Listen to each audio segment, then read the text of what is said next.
So we are doing our Catholics and Protestants live stream. So we just kind of wanted to bring some perspective and some of our like relationship and some of our discussions out to people to kind of uh, beat up some stereotypes, I guess. So we're not theologians. I'm like barely I'm like barely hanging on sometimes as a Christian. So definitely not theologians. We're just talking about our personal experiences.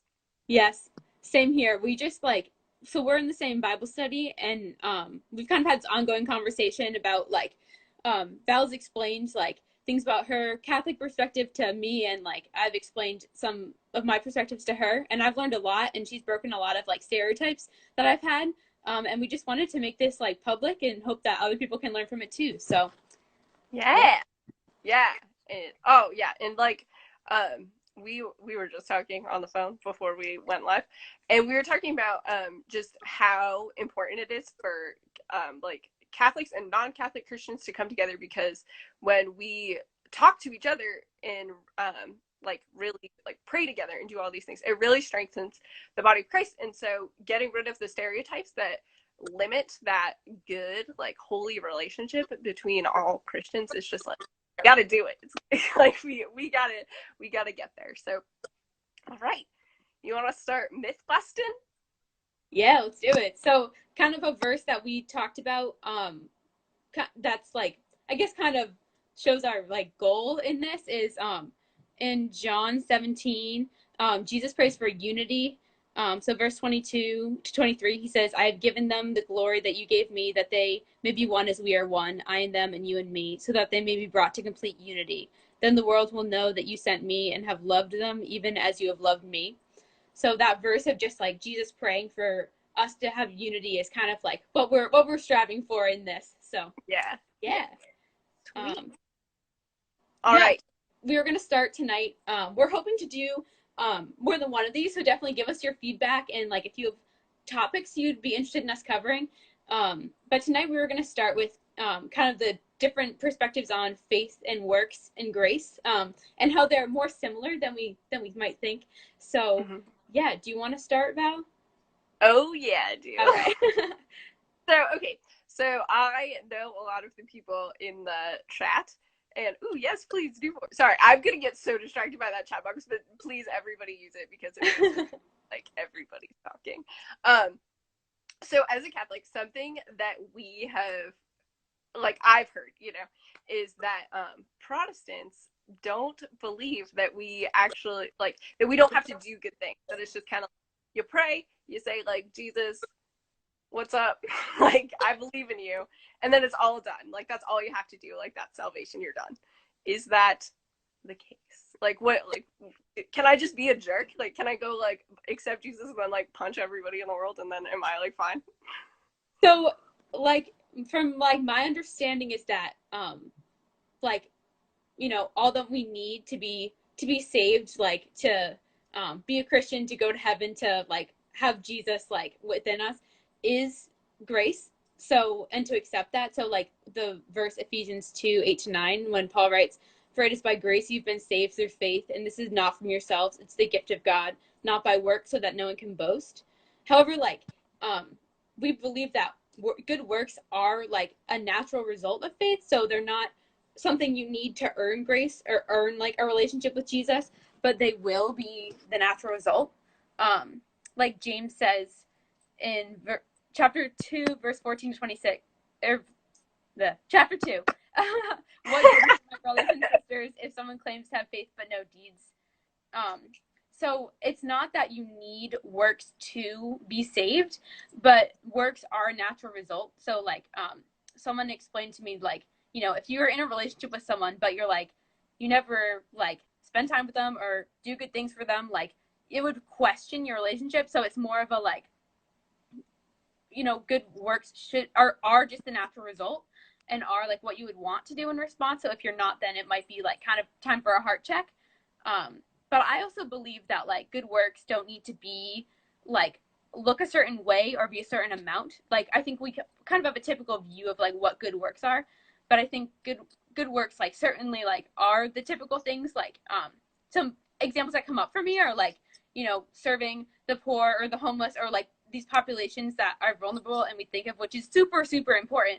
But like, I think it can also is more of like a lifestyle overall, like how you treat the people around you, and just how you live your life. And it certainly includes direct service work, but that's not like the only part. And I also think that we have seasons. Like I'm reading a book right now called Spiritual Rhythms, by Mark Buchanan, and he talks about how like our faith life has different seasons, and I really like that. Like I think in some seasons are seasons of like lots of service, and some are seasons of like rest and rejuvenation. Yeah. Like Psalm 1:1-3 talks about how people who delight and meditate on God's word are like a tree planted by streams of water, which yields fruit in its season. So I think it's like important too to realize like if you have a season where you're just like burnt out, like that's okay, and it doesn't mean you're like not doing good works, you know? Right. So, yeah, that's my kind of what I've learned, my kind of perspective on that. But. Yeah. Okay. So my one question, so for everybody who's just coming in, faith and works is what we're talking about. So could you explain or like define or just like when you say like grace, like what do you mean? Yeah, so I definitely don't know the like actual. Me either. But when I think of grace, I think of like just like being forgiven, being restored to like justified in a right relationship with Jesus, like salvation and going to heaven is certainly part of it, but it's also like just accepting Jesus, being in a relationship with him, like knowing that he sees you as like blameless and forgiven because of his sacrifice for you.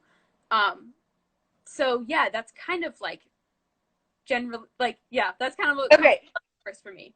Yeah, I don't think like I don't know. So I also can't define grace, and I also kind of feel like grace is indefinable. But I just wanted to make sure that like we're not talking, because sometimes I think the problem with like we've talked about this before, like with Catholics and Protestants, is sometimes we're like saying the same words, but we don't mean the same thing, and that's kind of like where we get our wires crossed sometimes. So I just curious. Yeah, but true. Yeah, so I think that's so important, because I think like the Protestant understanding, correct me if I'm wrong, because I don't know, but it's more like, okay, so you have this relationship with Christ, and like the works, like the visible, like the fruit of that kind of like comes from out of the, it's like, here's the relationship is the mountain and the works are the stream, or you know what I'm trying to say. Yeah, like the vine and the branches, like the thank you. Yeah. I don't know the rep, but yeah, yeah, and I think so, and I just know that the kind of like Protestant view of Catholics sometimes is like that we're trying to like earn salvation, which is ridiculous, because like have you seen us, like we're not earning it. If we're trying to earn it, we're not getting there. But sorry, speaking for myself, but we like that whole concept of like, try to earn your salvation. There's some word for that, and it's like one of the isms, and it's a heresy, and it's bad, and we definitely don't believe in that, like, at all. And so the Catholic view is more just like the it's like basically the same, actually. Like I feel like I'm just gonna say the exact same thing. It's so like you need, we say like you need faith and works, right? Like you need both, but it's not like think about I think about like the thief on the cross, and he's like Jesus, like help me out here, paraphrasing clearly, like help me out, like I'm dying, and Jesus says, today you will be with me in paradise. So obviously, like, we believe in that, like we believe that happened, we believe that guy like went to heaven. So we don't believe, like, he obviously wasn't like he didn't serve the poor in the next hour, that he was on the cross. So we don't believe that you have to earn salvation, but we do believe that your works, right? It's the same thing. It's like you have the relationship with Christ, and you do what he asks you to do, and then you're doing good works. Ta-da. And that's like, and like God is always pouring his grace on us, And it's just a matter of like, if we accept that grace, right? Like if like he's always just trying to like give and give and give, like he's the giver of good gifts.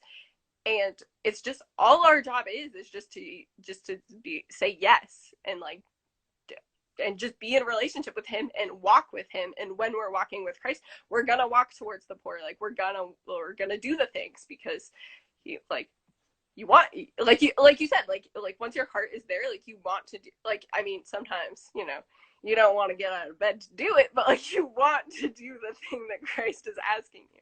So yeah, no, I really think that this is like, well, I know because I read one book and it was talking about how like Catholics will use the understanding of faith that's in James, and I could have looked this up beforehand but didn't.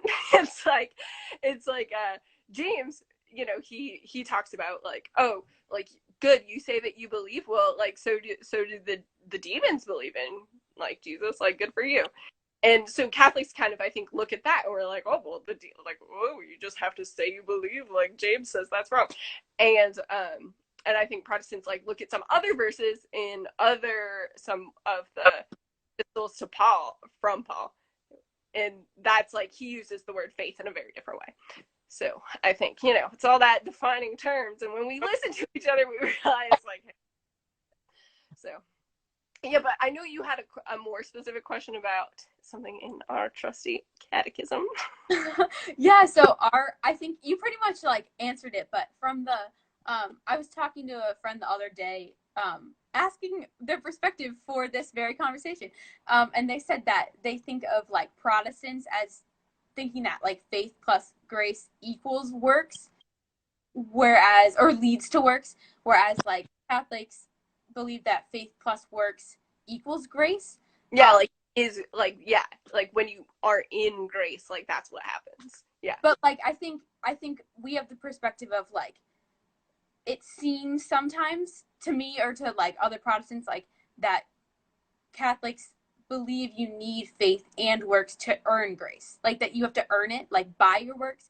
But from what you said, like that's not true. Yeah. That it's more of a result, which is the same as like us. And then like this quote, I did not read the Catechism of the Catholic Church, but I was scanning. So, and it framed it like it said that it quoted the article's name was "Attaining Salvation in Roman Catholicism," which to me like the first, or it comes up in my brain is like, we don't have to like attain salvation, we just need to like receive salvation. Right. So even the title kind of raises a problem for me. Yeah. But that quote is from that catechism, and it says like, so that all men may attain salvation through faith, baptism, and the observance of the commandments. Whereas, like I said, from like my perspective, it's like, wait, no, like those things we don't need to do to attain salvation. Like, right. Given it freely. Yeah. So. No, I'm like beyond glad that you came up with this, because I was pretty unaware of it. So yeah, so everybody that's not Catholic, I mean, just look at how like convenient this is. Didn't even plan it. So the catechism, it's just like a little book, and it just has a lot of like actual Catholic teachings in it. Because if you Google like what do Catholics think about, probably gonna get some weird stuff. But yeah, so yeah, I don't know that it's called attaining salvation, because I have the same kind of like reaction that you do, is like, oh, attaining, like I have to attain salvation, like that seems like a lot of work and I'm busy, so I don't want to do that. But but this piece that you just read, that's so that all men may attain salvation through faith, baptism, and the observance of commandments. I cannot quote the chapter and verse, but all of that stuff comes directly from Jesus, because he says, you know, like I don't even remember what he said about baptism, but he says like he talked about baptism is necessary, like that's 100%, and you will keep my commandments. So that love of Christ, that relationship, is about keeping the commandments. However, obviously, like we are bound by that, right? Like I always say, God isn't like, oh no, like, you screwed up. Like, I was gonna let you into heaven. Like, I wanted you here, but at the 11th hour, like, you screwed it up. So, like, my hands are tied. No, because he's, like, literally God. So, Jesus isn't like, ah. So, and I think about that, like, because Catholics, like, we've talked about, Catholics are, like, like, we're really big into the sacraments. And we can talk about what those are in another thing. But, just, like, we might be bound by that. Like, I might be bound by, like, I have to observe it. Like, I have to do this, or, like, Jesus is asking me to do this, or I need this to keep my relationship with Christ. Like, that is my commitment. Like, I am bound by the things that I need on earth to keep my relationship with Christ. But Jesus is not bound by anything. You know, like, he's never going to be like the, oh, sorry, my hands are tied, God, because he's God. So, like, I always think about, you know, like, what if someone's, like, on their way to their baptism and they, like, get hit by a car and, like, everything, and they die, and, like, are they done? Like, is it over? Because we say that you need baptism to attain salvation.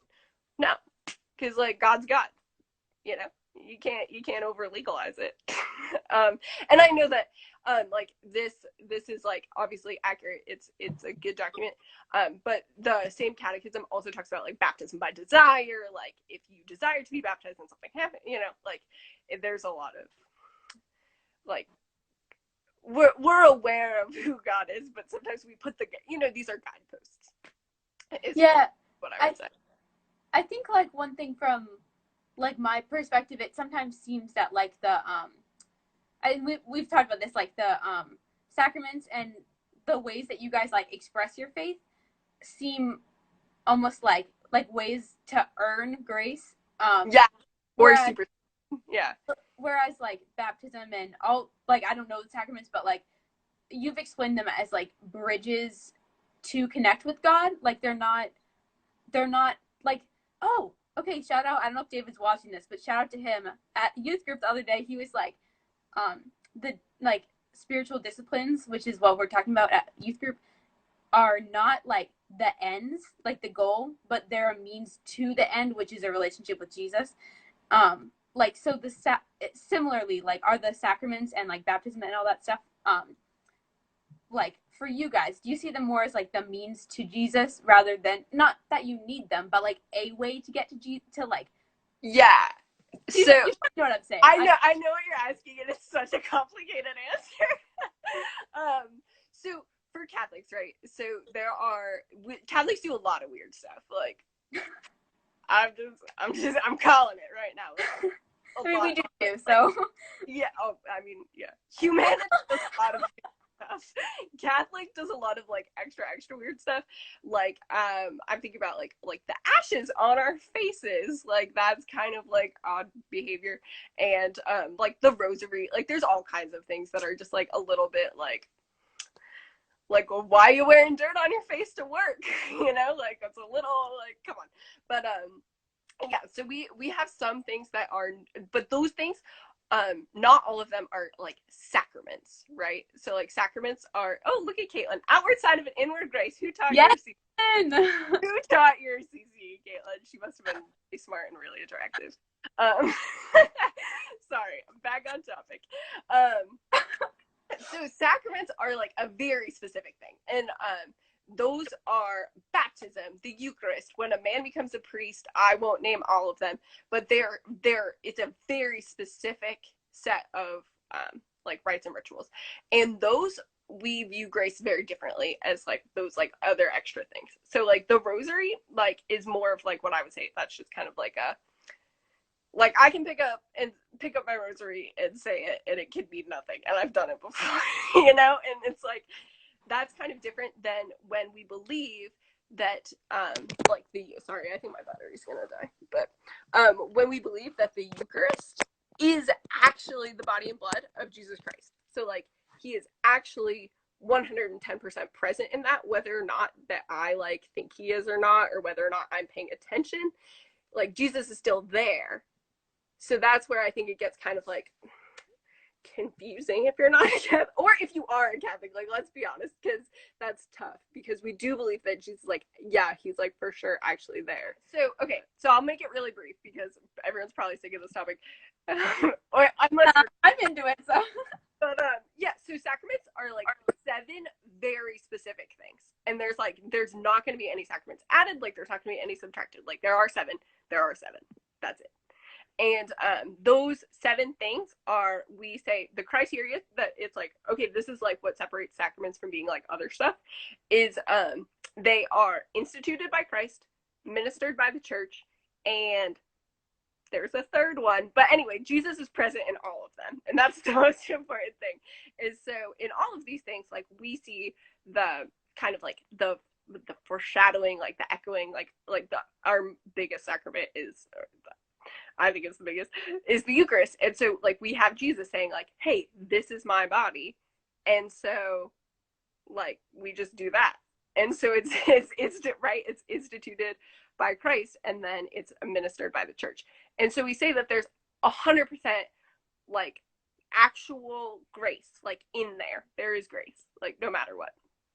And whether or not like we are disposed to accept that is like a totally different thing. But the actual like external situation, that would be like that's it, the visible sign. That's like the third thing in the thing in Catholicism.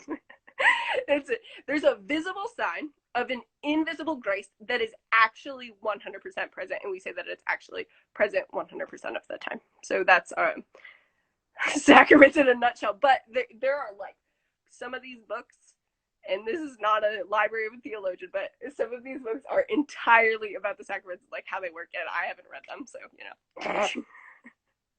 Cool. So did you say earlier that like the sacraments are like separate, like the thought about like receiving grace isn't really related to the sacraments? Like, correct me if I'm wrong though, like definitely.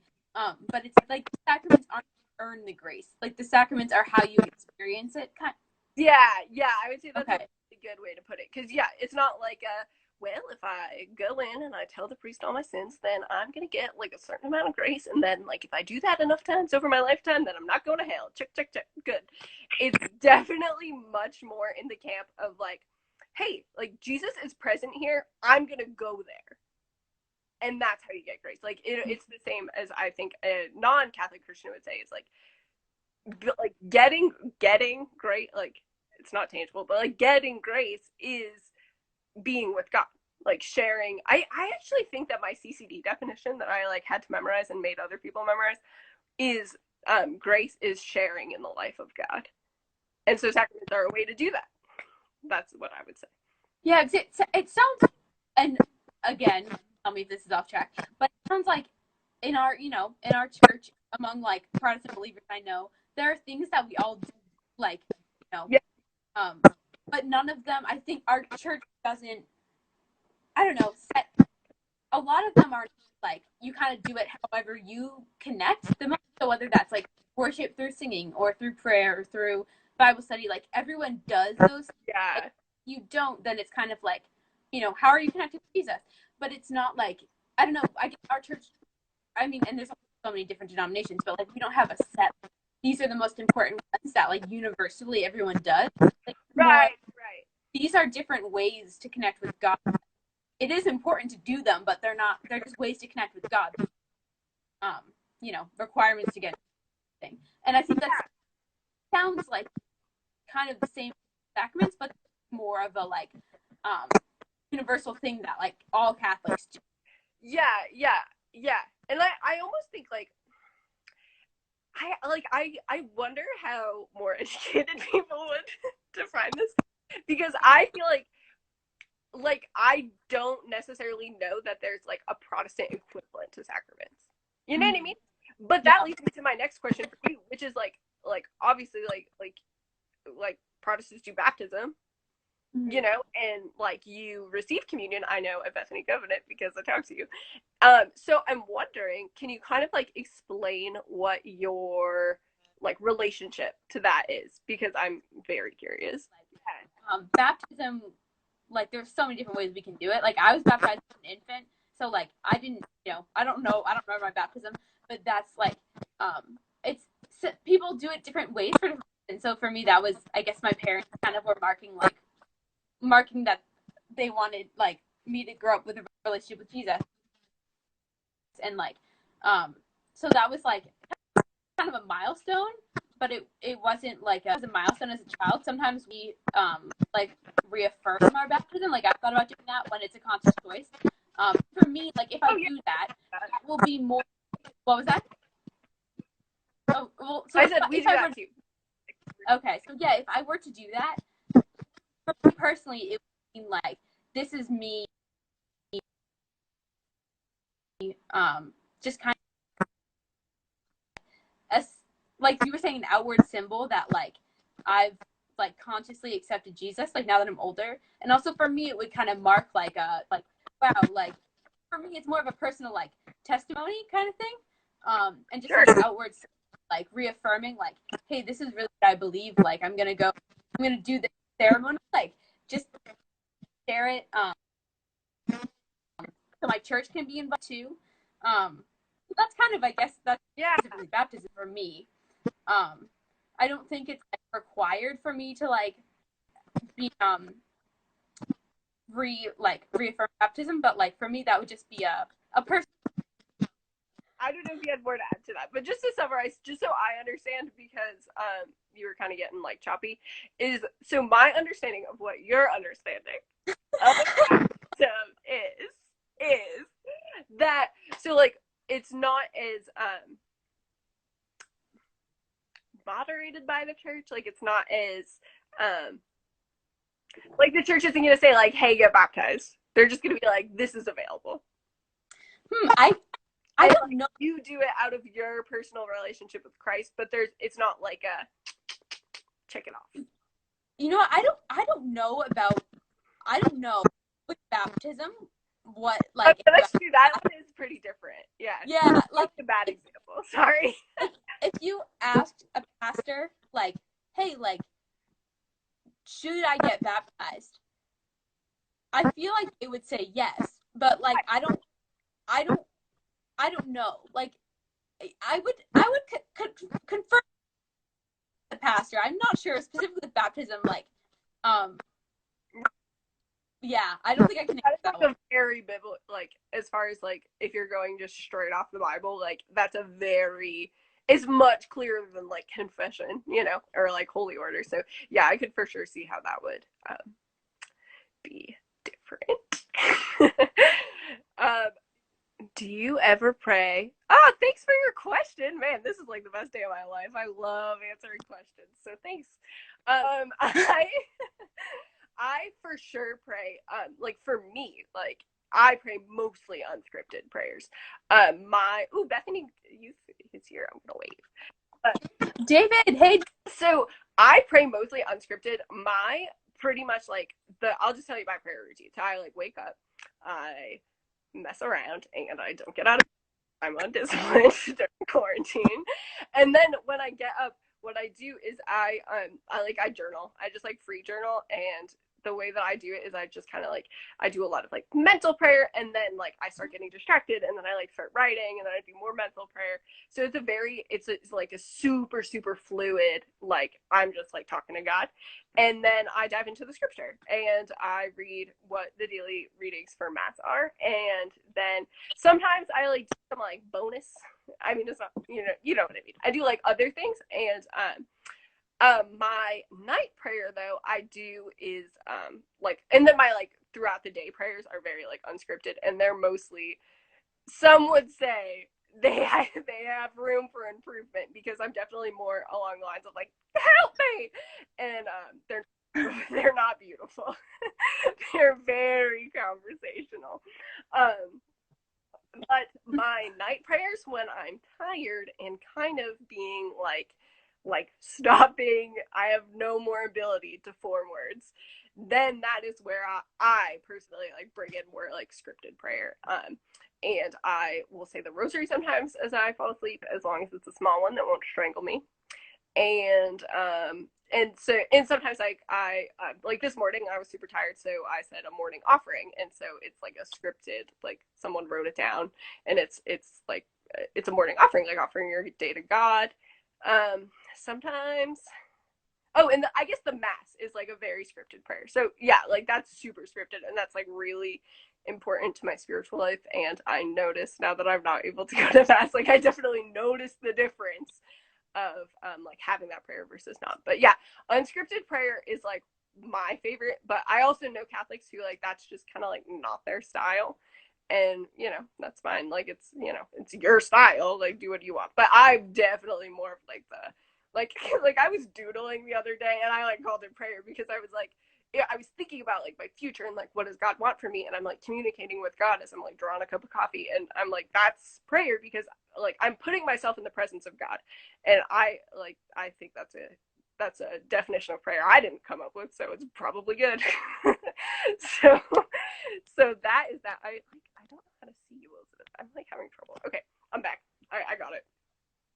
But yeah, if anyone else has questions for me or Elizabeth, definitely drop them down there, and if we're talking about something else, we'll just like come back to it after. So I don't know why I'm so Cool. yeah. So Elizabeth, do you feel like we've covered faith versus works?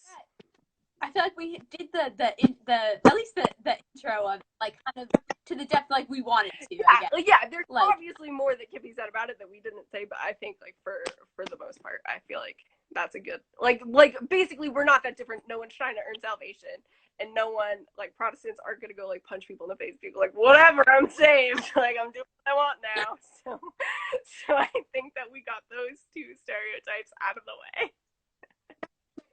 So I guess like kind of the recap what I've gotten from like our conversations like is that so neither of us believe that you need works to be saved, but both of us believe that like works are like a result of knowing Jesus. Ooh, some Protestants might. That's interesting. We don't. The two of us. But yeah. That's interesting. Oh, yeah, and that the sacraments are that like the Catholic sacraments are like really important to your practice, but they're not like check boxes to earn salvation. Right. Like they're like a Catholic's like number one way to experience Christ in a tangible way. Because like we've talked about like grace is very intangible, but a Catholic would say in the sacraments it becomes tangible, like it's an outward sign of that inward grace.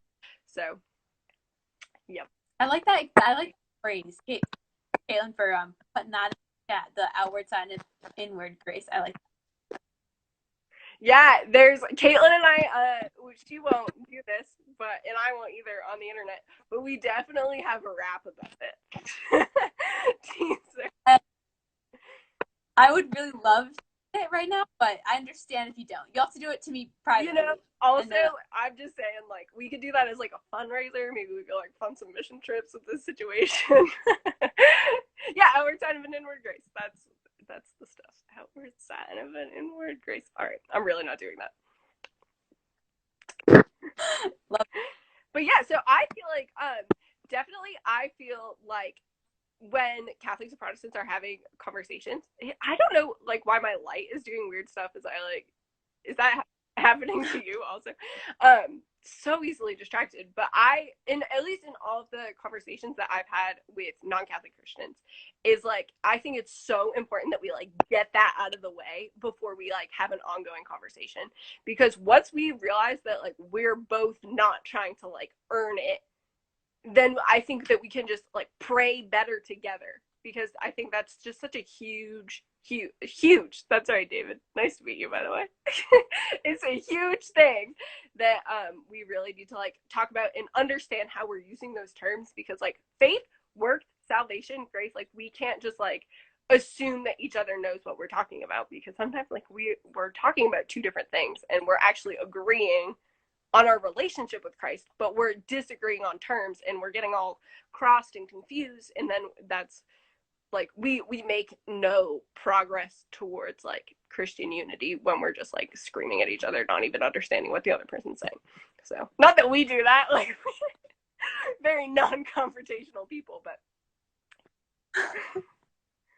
okay. Yes, Emily. Hey, I don't think Hey, Emily. We haven't talked about, like, I feel like I know you, you know? I have a question. Elizabeth, do you have anything else that you want to say about grace versus works? Not versus, like grace and works, and then we can maybe talk about that. Yeah, nothing that like comes immediately to mind. So yeah, I think that was a good like I don't know. I thought that was I really like how you explained that. I thought that was a good a good first take at it. So yeah, if do you want to address Emily's Yeah, question I before we do. go? Hi, Emily. So, okay, yeah. Can I go straight to God to confess my sins? Well, I hope so, because I'm in quarantine and I'm really racking them up. I'm just kidding. I'm not really, actually. Like, it's really hard. And, yeah, and I like don't have priests, right? So, for sure, yeah. It's kind of like, I don't know if you're here when we were talking about this, but, so confession is one of the seven sacraments. So it is like a tangible way for a Catholic to experience the forgiveness of God. So like I go into the, it's not called this, but I call it this because I should be more reverent. I call it the sin box. It's really called the confessional. And I'm for all the Catholics that are watching that I represent us like this. But yeah, so and I say, bless me, Father, for I've sinned. Like, it's been X amount of months since my last confession, and like I have struggled with like these things. And so Catholics would say that the priest is sitting what we call is in persona Christi. So he's like in the person of Christ.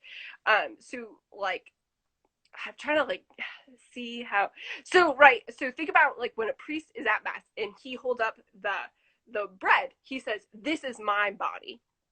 And the reason that he says this is my body is because he's in persona Christi. He's acting in the person of Christ, like showing us that sacrifice, that offering in a way that is both, okay, sorry, I'm like trying not to get theological, but it's like, it's both eternal, right? Like he's both like communicating with Christ who is outside of time and was inside time. It's like all trippy and like it all kind of like goes together.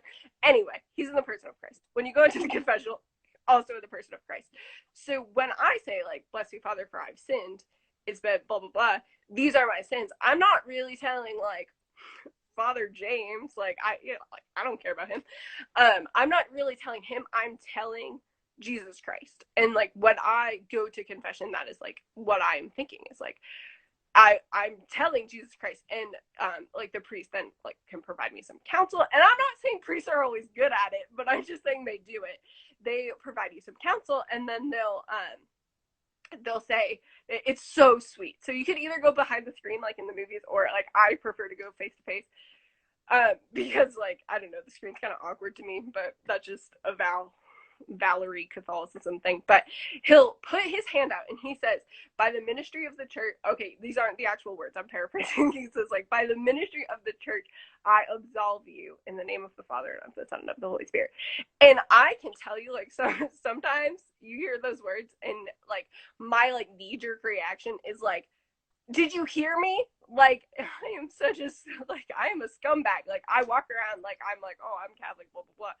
And then I, like, do all these, like, scumbag things, and I feel like I am a scumbag. And I tell the priest what a scumbag I am, and then he says, I forgive you. Because he is in the person of Jesus Christ. And Jesus Christ, when you tell him your sins, he forgives you. And so, for me, like, having that, like, tangible, like there's a person there sitting in the person of Christ saying, hey, you're forgiven, like that, like that's what's this is, like you are forgiven, is so good. For like, it's just so good because you hear it and it's tangible and it's great, and I love it. And I love confession. I don't love the line like going into confession where I'm like, I can't believe I just like did all that stuff again. But I do love confession. I can absolutely, right now I'm in quarantine. Let's say like I die tomorrow, right? I'm still talking to God about like all the scummy things I do up until then. And it's not like, oh, like stinks for you. Like it's like kind of what we were talking about with confession. It's not like God being like, ooh, sorry, like you have to social distance. My hands are tied. You didn't go to confess. No, because I'm talking to him all the time. It's an ongoing conversation and relationship. This is just kind of a beautiful tool that the church gives us, and it's the only way that I can tangibly know that I am forgiven. And that is kind of like why Catholics are so like, we got to go to confession, because even though Jesus Christ is always forgiving us, like we're not always not feeling, we're not always like experiencing that forgiveness. So it's really important that we experience that to really have a relationship with Christ. So that's like why we do that. Yeah, that's cool. Also, Matt and Caitlin, who are like going behind the screen, like, come on, get on my level. It's so much better face to face, but we're not gonna infight right now. Another time we will. Yeah. So, oh, and you said also, how do priests become priests? I don't know. I'm just kidding. I do know. They go to preschool. They go to priest school, not preschool. Although I am a proud Lamb's Workshop alum for everybody who's a Bethany Covenant, because I love that place, and man, that homemade Play-Doh, right? But thank you, thanks, David. But yeah, priests go to seminary, just like Protestant. I guess most Protestant ministers go to seminary. And I'm glad that you asked this because, Elizabeth's gone again. There's a sacrament that you actually receive that is, it's called, well, I don't receive it because I'm not a priest, but it's called Holy Orders. And that is what, like, it's ordination, right? It ordains the man to be in persona Christi. So to be in the person of Christ, there's this, I'm sorry, guys. It's an ontological change. It is a change in the being of the man that allows him, right, his whole, like, his identity itself at the core of who he is changed to a priest. And that makes him allowed to do priest things. And that's how a priest becomes a priest. That's a really short explanation, but yeah, so it is a process. Like, there is seminary, there's tests, there's practicals, then there's an ordination. So that's kind of how that works. But good questions. Wow, I'm so excited. But yeah, so unless anybody can ask any more questions at any time, you can also DM this like Youth SESNH account at any time about either talking to the Catholics and the Protestants. You can DM this account at any time. Sometimes I put little question flaggy things, whatever, Instagram stamps, I don't know, things up that you can directly reply to, but you can always just DM them. And Elizabeth and I really want to do more because we really like doing this, in case you haven't noticed. So you can always DM us about what you want us to talk about, and that's what we'll talk about, because we love talking about all of the topics. So just let us know. But yeah, thank you, Val.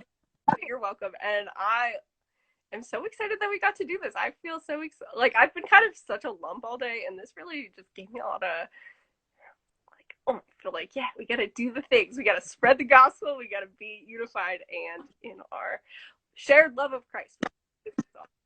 Yeah. Sweet. So we'll see you guys. We'll obviously let you know how we did this time, whether or not I personally text you and bother you, or you saw it on Instagram. We will do episode 2 soon. So we will see you guys later. Have a great rest of your Tuesday.